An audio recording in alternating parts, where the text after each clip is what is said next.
important Marcel.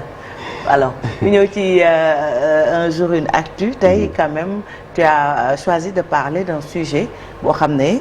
actualité la muy les législatives. Exactement soxna Fati donc on devine aisément ci lan la ñuy nar a taxaw tey mooy d'abord par li nga xamante ne moom mooy manifestation bu ñu nar a am tey. Mercredi un mercredi décrit nag comme le mercredi de tous les dangers ñu ngi ko doon waxtaanee sànq ci actu commenté bi lu ko waral donc doon manifestation fii ci Ndakaaru yi nar a am ci côté du pouvoir comme d'une frange de l'opposition donc coalition Yewwi Askan bi nga xamante ne dafa waroon donc tenir manifestation depuis aljuma passé di soutenir daal que dina ko organiser tey avec ou sans le feu vert du préfet bëgg bañ tey dinañ am manifestation buy nar a doxee à partir donc de la place de la nation objectif initial bi ñu njëkk annoncé ñoom waa Yewwi Askan bi mooy sensibiliser les militants ak sympathisants ci li nga xamante ni moom mooy la situation politique du pays coalition Benno Bokk Yaakaar ñoom tamit daal di annoncé donc la tenue d'une contre-manifestation en réponse à celle de Yewwi Askan Wi mu di nag benn front politique bi nga xamante ni situation bu tendu lay joxe muy ragalloo rek ci kawo bi nga xamante ne jotoon na fi am ca mars 2021 te au moins 14 personnes ñàkkoon ci seeni bakken une situation qui fait suite également donc aux dernières décisions du Conseil constitutionnel relatives donc aux 8 listes de coalition engagées aux prochaines élections législatives. Restons avec le Conseil constitutionnel son rendu mooy juróom-ñetti coalition. Voilà mu tàmbali ak Benno Bokk Yaakaar. Voilà donc le prétexte il est tout trouvé donc ñu wax ci liste yi nga xamante ne ñoom ñooy concourir ci élection législative du 31 juillet prochain donc coalition Benno Bokk Yaakaar après donc rendu Conseil constitutionnel soxna Fati coalition majorité bi daal di présenter particularité d'avoir benn liste nationale boo xamante ne ay liste titulaire kese lañ ci gis liste suppléant yi moom dañ koy daal di invalider ndax non respect parité homme femme biñ ci jot remarqué Benno Bokk Yaakaar nekk fu mu nekk ni donc la seule et unique coalition à présenter ay liste départementale titulaire ak suppléant dans l'intégralité des 54 départements entre guillemets ndaxte dañ ciy boole waale ñi nga xamante ne ñoom ñooy la diaspora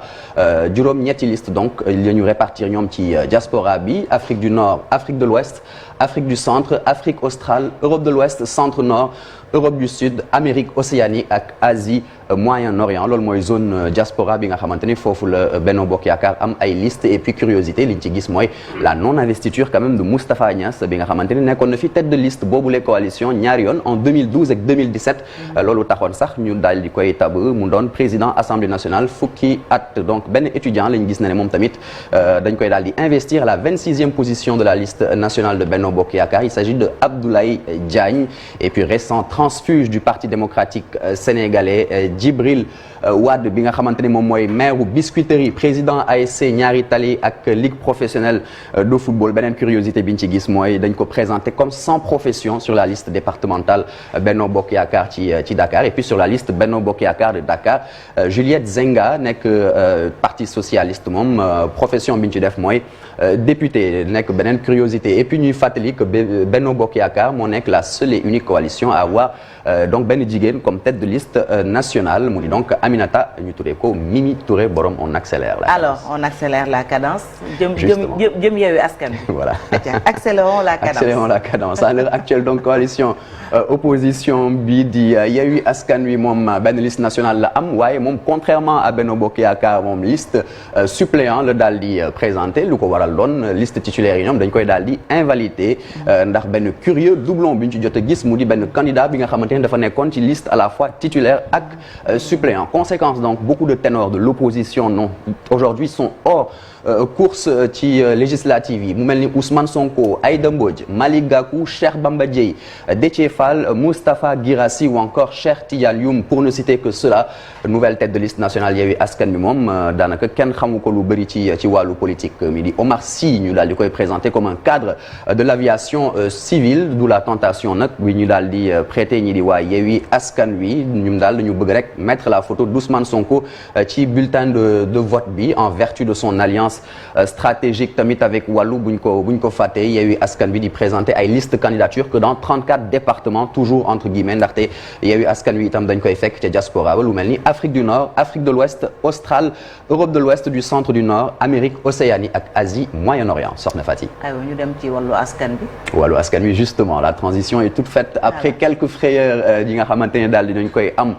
ci lu jëm ci wàllu parrainage. Eh bien liste nationale wàllu Sénégal ñu daal koy valider sans réel anicroche titulaire comme suppléant donc ñaari liste yi wàllu di présenter la particularité quand même d'avoir la tête de liste nationale bu gën a âgé ci candidat yëpp ñu jot a gis mu di maître Abdoulaye Wade âgé de 96 ans au total donc wàllu di présenter donc 20 listes départementales sur 54 possibles ñaari liste la ñu gis na ne ñoom la waa wàllu daal di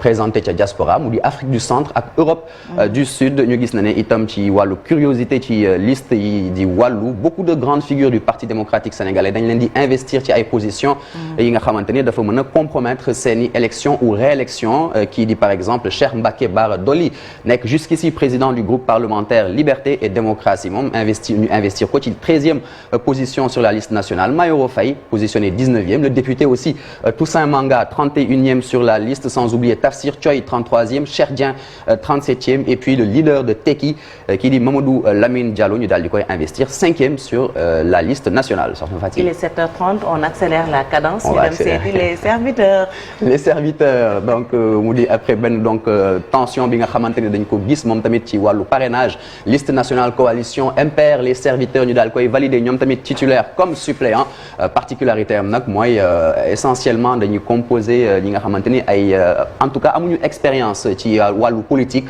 à l'image de sa tête de liste nationale qui dit Pape Djibril Fall de la Télé Futurs Médias au total donc serviteur MPR yi nar a am juróom ñetti liste départementale kese sur les 54 mu di waa Guédiawaye Rufisque Mbacké Diourbel Kaolack Tambacounda Mbour ak Thiès pas de liste à Dakar donc aucune liste également dans la diaspora et puis sur les personnes investies sur la liste nationale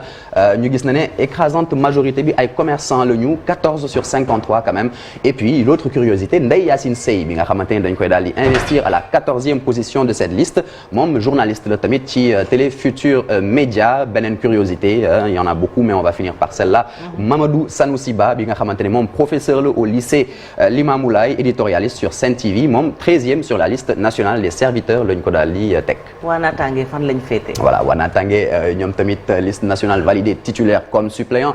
au total Natangué daal di présenter 24 listes départementales sur les 54 aucune dans la diaspora beneen curiosité bu ñu ci nemmeeku mooy Khoureychi Thiam nekkoon fi ministre sous maître Abdoulaye Wade moom ñu daal di koy investir à la 5e position de Natangué Askan Wi et puis la tête de liste c'est bien Cheikh Alassane Sène soxna Fati. fa mel ni bokk gis-gis la ñu jëm. waaw bokk gis-gis la ñu jëm c'est quand même facile aujourd'hui les relances liste nationale validée. Des questions, des transitions, voilà, tout trouvé hein. Exactement. Voilà.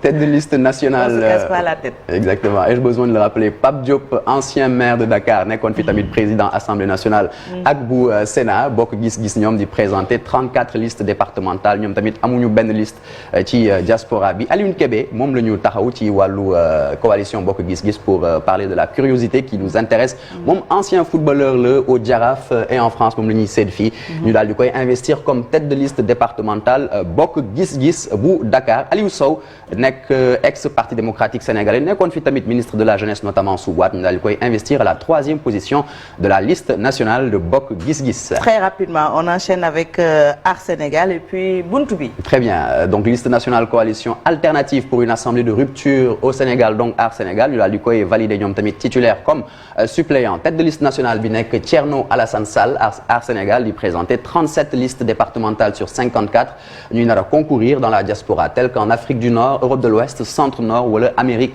Océanie ñu gis na ne tous les ténors de la coalition Abdourahmane Diouf Thierno Bocoum Mariam Soda Ndiaye ou encore Cheikh Oumar Sy ñoom dañ leen daal di investir sur la liste nationale et puis seul le député Théodore Chérif Monteil ex buntu bi moom foofu la nekkoon est-ce qu'il a choisi de concourir sur la liste départementale moom en tout cas celle de Kaolack lay nar a nekk en l'occurrence et puis le candidat Mamour Ndao classé 23e sur la liste nationale présenté comme un travailleur dans la section profession activiste bi di Idrissa Fall Cissé agriculteur de profession ñu daal koy investir sur la liste départementale Aar Sénégal de Dakar Soxna Fati la dernière coalition donc on va présenter muy buntu bi liste nationale daal koy valider titulaire comme suppléant ñu am 27 candidats en tout cas dans 27 départements donc entre guillemets toujours ndaxte ñaari liste dañ koy daal di nemmeeku ca Afrique du Nord ak Afrique australe ca donc diaspora bi tête de liste nationale di El Hadj Ibrahima Mbow curiosité bi sax ci moom lay concerné ndaxte bi mooy la seule liste bi nga xamante ne tête de liste nationale bi moom tamit moom mooy mandataire national soxna Fati ça ne ferait pas de mal de finir avec le chronogramme les élections qui se tiendront donc je le disais le 31 juillet prochain du 10 juillet à minuit au 29 juillet à minuit ce sera donc le début de la campagne électorale soit près d'une vingtaine de jours de campagne et puis le 30 juillet 2022 à minuit dès minuit donc la veille du scrutin ñu daal di rek arrêté li nga xamante ni moom mooy distribution des cartes d'électeurs soxna Fati. Merci beaucoup j'ai fait 1100 à l'heure. Merci beaucoup Marcel Farba Maroon ci élection yi et puis 8 listes quand même c'est beaucoup ñu lay jaajëfal bu baax 7h35 moo jot ci diwaanu Bawol dëkk bu ñu naan Touba Mbacké.